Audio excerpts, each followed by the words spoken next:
বর্ধমানে কৃষ্ণকালী মায়ের মন্দিরে বিভিন্ন ধরনের মানুষ যান।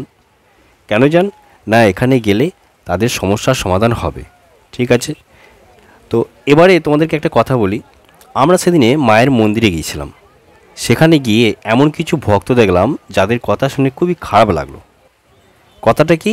কথাটা হচ্ছে, কয়েকজন ভক্ত যখন মঙ্গলা মায়ের কাছে ত্রিশূলের ছোঁয়া নিয়ে বেরিয়ে গিয়েছিলেন, তারা আবার ফিরে এলেন সেই মায়ের পুষ্প নেওয়ার জন্য, মানে যেদিকে বেরিয়ে গিয়েছিলেন সেখানটাতে। তো আমরা তখন ওইখানেই দাঁড়িয়েছিলাম। উনি এসে কি বললেন যে আমাকে একটু পুষ্প দেন। তখন একজন বললেন যে ওইখানে যান, ওখানে দেখুন একজন ছাতা নিয়ে বসে আছেন, ওনার কাছে পুষ্প পেয়ে যাবেন। তো ভদ্রমহিলা কি বললেন তখন, যে আমি ওখানে পুষ্প নিতে গিয়েছিলাম, ওনারা বললেন পুষ্প নিতে টাকা লাগবে। তো সেই কথাটা রাজুদা আর আমি শুনলাম, আমাদের খুব খারাপ লাগলো। তো রাজুদা আমাকে বললো যে চলো তবে দেখি কে টাকা নিচ্ছে, তো একটা ভিডিও বানাতে হবে। তাই চলে গেলাম সেই ব্যক্তির কাছে। তারপর গিয়ে কি জানতে পারলাম সেই ব্যক্তির কাছ থেকে, সেটা শুনুন আগে। এইগুলো হচ্ছে এখানে পুষ্প দেওয়া হচ্ছে, পুষ্প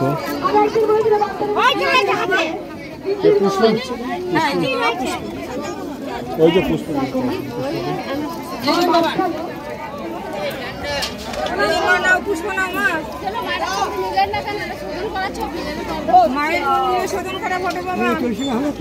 না বাবা 40 টাকা হবে না, এইটা নাও 40 টাকা, এইটা নাও 7 টাকা দেবেন।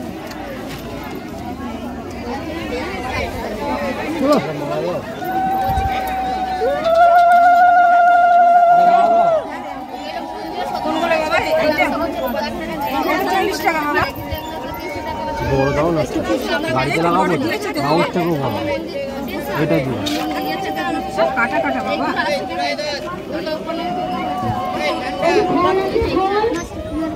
মায়ের মন্দিরে শোধন করা ফটো নাও বাবা, মায়ের মন্দিরে শোধন করা ফটো নাও, এই যে বাবা শোধন করা ফটো নাও, মায়ের মন্দিরে শোধন করা, এই যে বাবা ফটো নাও, ফটো নাও মা।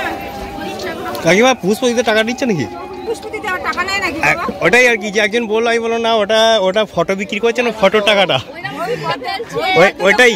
ওই ভদ্রলোককে নিয়ে এখানে এসেছে, এসে আমার মায়ের কাছে পাঠিয়েছি, মায়ের কাছে বলে এসো, তারপর আমি ওটাই বললাম যে ওটা ফটোর জন্য টাকা নিচ্ছে হয়তো, বুঝতে পারছি। নিয়ে গিয়ে ওইখানে গেছি যে অশোক বাবা তুমি একে নিয়ে গিয়ে আগে বলো যে মায়ের কাছে বলতে হবে যে না এটা মিথ্যা। সেটাই,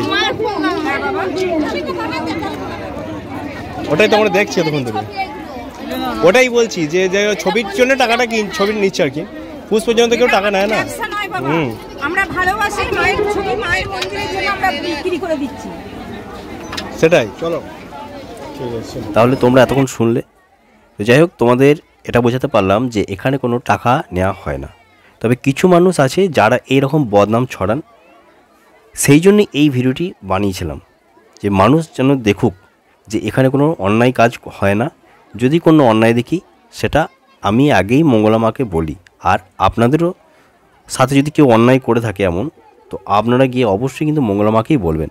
আর যদি কখনো অন্যায় দেখি, অবশ্যই আমরাও সেরকম ভিডিও বানাবো যে অন্যায় কাজ কেন করবেন। কিন্তু এখানে কোনো মানুষ তো বলছে না আমার সাথে অন্যায় করছে, কিন্তু কিছু কিছু মানুষ আছে তারা নিজেরাই আসে, আগে তারা ভাবে কি যে আমরা আগেই যাব, আগে ত্রিশূল ছোঁয়াই নেবো, তাহলে আমাদের সমস্ত কাজ হয়ে যাবে, এটাই ভেবে নেয় তারা। আর তোমাদেরকে একটা কথা বলছি, 27শে এপ্রিল বাংলার 13ই বৈশাখ রবিবার, এই দিন কৃষ্ণকালী মায়ের মন্দিরে বাৎসরিক উৎসব। মঙ্গলা মা সবাইকে আসতে বলেছেন, আপনারা যেন অবশ্যই আসবেন, আর আমিও চেষ্টা করব ওই দিন যাওয়ার। তো যাই হোক, যদি ভিডিওটা ভালো লাগে লাইক কমেন্ট ও শেয়ার করে দেবে, আর চ্যানেলটিতে নতুন হয়ে থাকলে সাবস্ক্রাইব করে পাশে থাকা নোটিফিকেশন বেল আইকনটিকে প্রেস করে রাখবে। তাহলে চলো, বাই বাই, ভালো থেকো সবাই।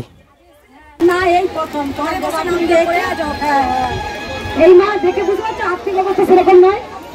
দাদা এই যন্ত্রণা ছিল ভালো আছে। ও দাদা মোবাইলটা দেখি আমার চরম মিলাকে আছে এই বাবার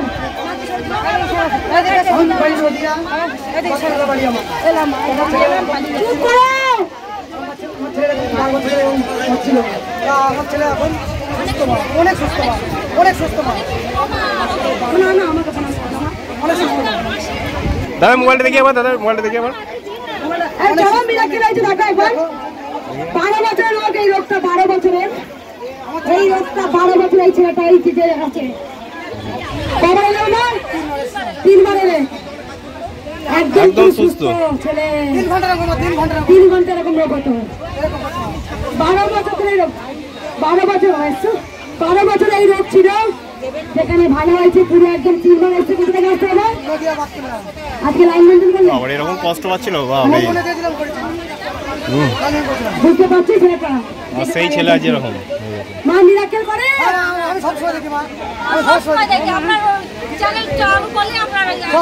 ছেলেকে ফিরে দেখো খুশি,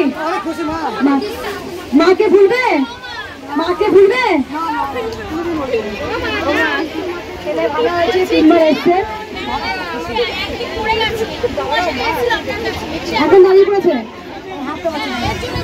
দেখা না দেখা